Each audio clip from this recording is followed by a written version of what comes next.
On that note, now we'll be taking us straight to Cairo, talking to one of our, dear person, our dear friend, football technical for that matter. Talking about Dr. Christian Emeruwa. You know him very well, the CAF as safety officer in Cairo. Of course, he was a member of NFF administrative setup in Nigeria. He also contested for the NFF top job last year. I want to welcome you to our show, Dr. Emeruwa. Thank you so much for being part of the show. Much, and it's nice to be here. Okay, I hope you also watched the match on Friday. How disappointed are you, or what do you think went wrong? That's what we are discussing at the studio now. We're looking at the logistics before the match. We're talking about the pitch, talking about light out. How do you see the whole thing played out on Friday? I think every Nigerian should be bothered at the state of affairs of Nigeria as a country. I personally was very disappointed that we are playing this match at home and we didn't have a full stadium. I can guarantee you that the second leg, when you look at the footage, you'll be shocked at the population that will be in that stadium. Government has a role to play. This is a very serious issue because the stadiums are not owned by the Nigerian Football Federation, for example. The stadium is owned by the government. And this is the pride of Nigeria. The Super Eagles is the pride of Nigeria. And I think government should invest more in making sure that when we play home games, everything is done in such a manner that would make us look good and feel good. On the aspect of logistics for transports and other things, we also heard about it. It's unfortunate. I'm also very certain that the leadership in the Nigerian Football Federation would definitely, hopefully, be working, to make sure that this sort of experience for the team does not occur again.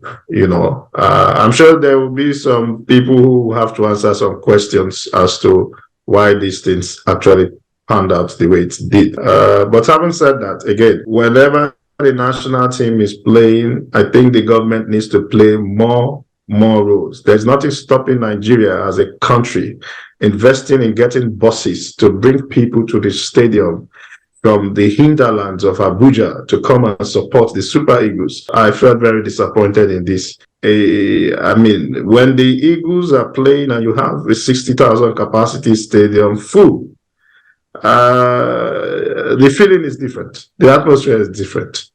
And here you made the away team to feel more comfortable playing, which shouldn't be the case.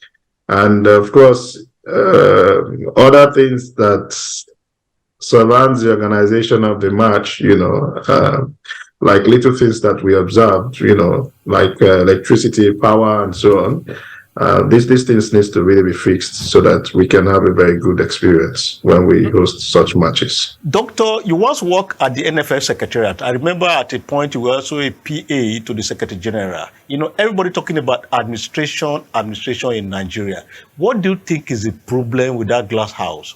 Tell us, because you have a lot of experience in that regard. Tell us exactly what you think the problems are, that every year we're going to do the same thing over and over again. I wouldn't want to say that the current leadership are not trying their best. The transition of the Nigerian government at this time is also a big challenge. Funding is fundamental, and one of the key sources of funding of the Nigerian football operations is from government, from the corporate world as well. But I think the president is someone who is a listener, and he is reaching out as much as he can to people he believes can support his ideas. I still believe that the Secretariat has a lot to be done within it to get it to where we want to get it. And again, this is work in progress. I don't know the pocket of the NFF to know if they have the capacity to recruit more at this stage, or if they don't have the capacity financially. So only the leadership can determine this. But I know that there is need for reinvigorated personnel. The organization is highly understaffed. Most of the experienced hands are also retiring.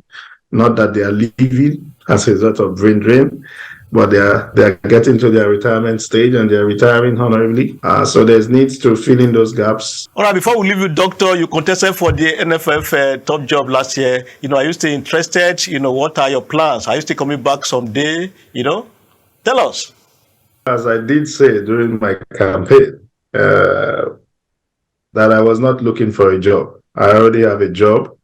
I was only interested in coming back home to provide service to a sector that I am very well versed and well positioned to lead. And that if the stakeholders listen to my programs and consider it good enough that will warrant them casting their votes, and that I'll promise to give them my 100% in delivering the promises upon which I am voted into office. And I also did mention that it was not a do or die affair. And I also made it clear that if on the election day I lose the election, I will also thank everybody for their time to listen to me, to have listened to me, and I will be on the flight back to where I am working, which is the Confederation of African Football, and continue my work, which I have been doing with SCAF. And this was exactly what happened. I lost the election. I thanked everyone. I sent a letter to every FA to thank them for their time and appreciate them for their efforts. I handed over my blueprints to the elected president and wished him well. And I went back to where I came from to continue what I'm doing. All right, thank you so much for being part of the show. We love you all there. God say hi, it's Cairo. I hope you enjoy yourself, and regard to the family. Thank you very much, man. It's my pleasure to always be welcome to your show. Gentlemen, that was Dr. Emeruwa there, talking. Yeah, Frank, that's somebody, that we say also in local balance, man, Sabi. I think when he came into contest at the presidential election of the Nigeria Football Federation, he brought a lot of light. He enlightened the press. No, the document was apt. Yes, I read that document. He had a blueprint. Yeah, thank you. The only presidential candidate that had a blueprint, and he handed it over to those who won. So implementation is the challenge. Now, apart from the blueprint, you can see what he's doing as CAF safety officer in Cairo. Well respected, dispassionate, and he's doing well. That shows that something is strong at home here. Even our players, like we said earlier. Sadly, when they come home, it's a different ball game. The problem with Nigeria is not the talent. We've got the human resources, but how to harness them is the problem at home.